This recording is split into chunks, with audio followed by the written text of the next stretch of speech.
अस्सलामुअलैकुम दोस्तों, मेरा नाम है उमर और आप देख रहे हैं Jalandhar building material store YouTube channel. दोस्तों मैंने आपको कल सरिया के रेट्स अपडेट किए थे और सरिया के रेट में लगातार इजाफा हो रहा है। पिछले 3 दिनों के दौरान 30 रुपए सरिया का रेट में इजाफा देखने में आया, यानी 30,000 रुपए पर मैट्रिक टन के हिसाब से इजाफा हुआ। आज फिर अपडेट आई, फिर इजाफा देखने में आया। दोस्तों आप में से बहुत सारे दोस्त जब मैं स्टील के रेट अपडेट कर रहा हूं तो पूछ रहे हैं कि भाई आने वाले दिनों में सरिया का रेट कम हो सकता है या नहीं, यानी कि सरिया सस्ता होगा या नहीं। ये जो रेट्स अचानक से इतने बड़े हैं, तो पीछे हमने देखा है कि जब रेट्स अचानक से बढ़ते हैं तो उनमें कमी के भी चांसेस होते हैं, वो वैसे ही नीचे भी आ जाते हैं। जैसा कि पहले 240 पर गया था स्टील का रेट, फिर इसका रेट 30 रुपए कम हुआ, 208 210 रुपए तक तकरीबन 1 से 2 मंथ रहा। तो अभी मुझसे क्वेश्चन पूछा जा रहा है कि भाई ये जो स्टील के रेट्स बढ़ रहे हैं, क्या इसके रेट में वैसे ही कमी देखने में आएगी।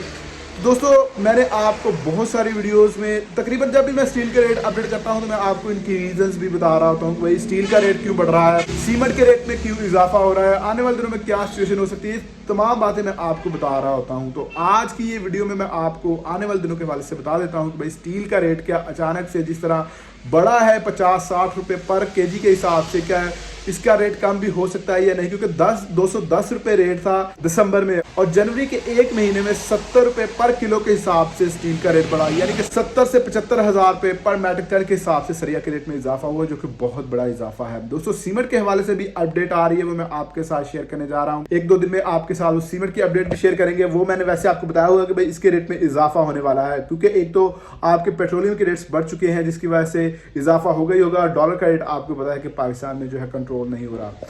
अब दोस्तों आते हैं आने वाले दिनों के हवाले पर, क्या सरिया का रेट कम होगा या नहीं। उससे पहले आप लोगों से रिक्वेस्ट है कि चैनल पर है तो प्लीज चैनल को लाजमी सब्सक्राइब कर लें। वीडियो अच्छी लगे तो वीडियो को लाइक करना मत भूलिएगा, और अगर आप अपने घर की तमीर कर रहे हैं या करने वाले हैं तो बेल की नोटिफिकेशन को लाजमी दबा लें, क्योंकि कंस्ट्रक्शन डील के रिलेटेड कोई भी अपडेट होती है सबसे पहले आपको इस चैनल पर मिलती है, और जब हम वीडियो अपलोड करते हैं तो उसका नोटिफिकेशन सबसे पहले आपको मिलेगा अगर आपने बेल की नोटिफिकेशन को दबाया होगा। दोस्तों मैंने आपको पहले भी बताया हुआ है कि भाई स्टील का रेट जो है इसकी मेन 2 वजूहात हैं जिसकी वजह से ये महंगा हुआ। सबसे बड़ी वजह तो इस वक्त जो बढ़ रहा है ये इंस्टेबिलिटी है पाकिस्तान में इकोनॉमी की, और आपका जो डॉलर का रेट है वो कंट्रोल नहीं हो रहा। डॉलर का रेट कंट्रोल नहीं होगा तो ये डायरेक्टली जो है प्रोपोर्शनल है आपके स्टील का जो रेट है डॉलर के साथ। डॉलर का रेट बढ़ेगा तो इसका रेट भी बढ़ जाता है, कम होगा तो इसका रेट भी कम हो जाता है। दूसरे नंबर पर एक और वजह थी इसका रेट बढ़ने की, वो ये थी कि जो इंटरनेशनल मार्केट है इसमें इसकी जो शॉर्टेज चल रही थी, इसका जो रॉ मटेरियल था ना, इसकी शॉर्टेज चल रही थी, और पाकिस्तान में नहीं, इसके बांग्लादेश में, यूएई में और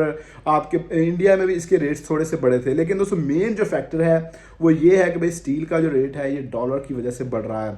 तो अब डॉलर के हवाले से आपको पता होना चाहिए कि डॉलर की आने वाले दिनों में क्या सिचुएशन होने जा रही है। दोस्तों डॉलर की जो सिचुएशन है ये वर्स्ट होने जा रही है, मतलब कि डॉलर मजीद महंगा हो सकता है। इसी तरह आपका जो पेट्रोल और डीजल है वो भी मजीद महंगा होगा।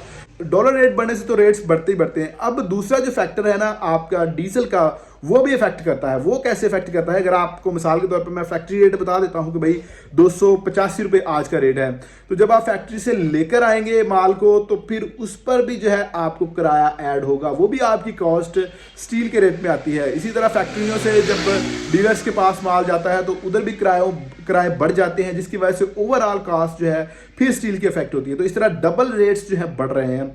तो आने वाले दिनों में 2 फैक्टर्स आपको बहुत ज़्यादा अफेक्ट कर सकते हैं। एक तो डॉलर का रेट मजीद बढ़ सकता है, दूसरा आपका पेट्रोलियम के रेट्स में मजीद इजाफा कह रहे हैं कि होगा। तो अगर ये दोनों चीज़ें हो जाती हैं तो फिर स्टील का रेट मजीद बढ़ेगा। आपको ये बात नोट करनी है आपने कि अगर आपका डॉलर का रेट बढ़ रहा है तो स्टील के रेट में कमी के चांसेस नहीं होंगे, चाहे डिमांड में इसकी कमी है या आपका काम बिल्कुल भी नहीं है, स्टील का रेट कम नहीं होगा। अगर डॉलर का रेट कम होता है या स्टेबल होता है तो फिर इसके रेट में थोड़ी बहुत कमी के चांसेस नज़र आएंगे। तो फिलहाल स्टील के रेट में कमी नहीं होगी, इसके रेट में मजीद इजाफा होने के चांसेस हैं। जैसे जैसे डॉलर बढ़ता जाएगा इसका रेट भी बढ़ेगा। तो जो लोग ये सोच रहे हैं कि भाई 1-2 मंथ तक स्टेबल हो जाएंगी चीज़ें और रेट्स कम हो जाएंगे, फिलहाल 1-1.5 मंथ में इसका रेट अचानक से नीचे आने के चांसेस बिल्कुल भी नहीं है। दोस्तों मैं उम्मीद करता हूँ कि आप जो मुझसे क्वेश्चन पूछ रहे थे बार बार मुझे मैसेज करके, मैंने वीडियो के जरिए आपको एक्सप्लेन कर दिया होगा। उम्मीद करता हूँ आपको वीडियो पसंद आई होगी। मिलते हैं नेक्स्ट वीडियो में। वीडियो को लाइक करना मत भूलिएगा। अल्लाह हाफिज़।